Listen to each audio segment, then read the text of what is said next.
السلام عليكم ورحمة الله وبركاته. وحنا خضر عبد الله. طبعا إنه ما أنت كير وضع شيء كسن دورنا نولاشيا نولاشة كل قف كستا أو كم إذا ذاتك كون كنا لما دون كنول وتشعلي هين لفانه وتشعلي هين لبونبونيو وتشعلي هين وقف سراء وهن سراء يمقع سراء له النقضة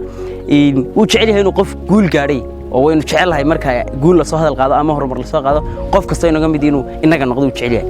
marka bal waxaynu maanta soo qaadan doonaa hadii aad doonayso inaad hadafkaaga iyo hankaaga rumayso hadii aad doonayso inaad ka bilowdo hadafkaaga iyo hankaaga iyo hor socodkaaga barbilow kuna dhamayso barnaamij aad iyo aad u qiimo badan ama aad u qurux badan waxaynu u baahanay inaynu saddex shay garanno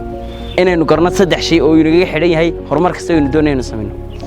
shayga koobaad aynu garanno waxa weeyaan Allah subhanahu wa ta'ala waxba inaga xidhan saad hadafyadaada himilooyinkaaga iyo riyooyinkaaga u rumayso وصوت هذا برتد كهمي سامة مركز نيجي سون نقطة وحضو بهانتين أنا قلت وحيابا الله كأجحني سبحانه وتعالى وحكم إذا سيدين مركز مرصد طريقة تقول اللي تقولش هذا طريقة تكون رميل هذا هو مركز طريقة تكون رميل هذا هنكاجي هذا فكاجي وحكاجي بهانت هاي إن هذا الله سبحانه وتعالى سيد دعاء دي وكله إنه طريقي كسهله إنه عقبدي الله سبحانه وتعالى كادور إنه طريقك هاجي طريقة هذه هذا صافية إنه طريقك هاجي توصل قضب كلامات وحكاية حريها تقرن سوي حويان نفتاضة هداد نفتاضة أمينته هداد نفتاضة خميسته هداد وقتها علاجته هداد كرتدا هي تمرت كوجرته كسو أنت ضدك كده حتى صادق مرايس قطعات قاعد يستعوته وضادق قاعد يأمينته وضادق قاعد قرطه ما قاعد وحتى قيحه وعنه بنا وهو بنتيا إن تجارسه هدف كاجي هنكاجا وحاس تحادر جاي بهين دوقاتين وحكاية حين وحين بالشدة أما ديجانك أما ضدك يدولك كوكو حيران دمانتود سيدا عامكا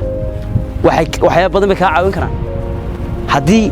aanad bulshada xiriir fiican la lahayn hadii aanad bulshada ku garab gelin hadii aanad asxaabtaada iyo ehelkaaga kugu taageerin waxa doonayso hadii aanad dhinacooda adigu dabeecad fiican iyo habdhaqan wanaagsan kula dhaqmin waxaan hubaa inaad gaarayso halka doonayso marka walaalkay walaashay qof kasta halkan iga dhigeysanaya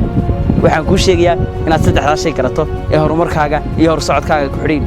markoobaad Allah subhanahu wa ta'ala wax kaaga xiran karo aqoonso qeex macnaheedu inuu samee marka labaad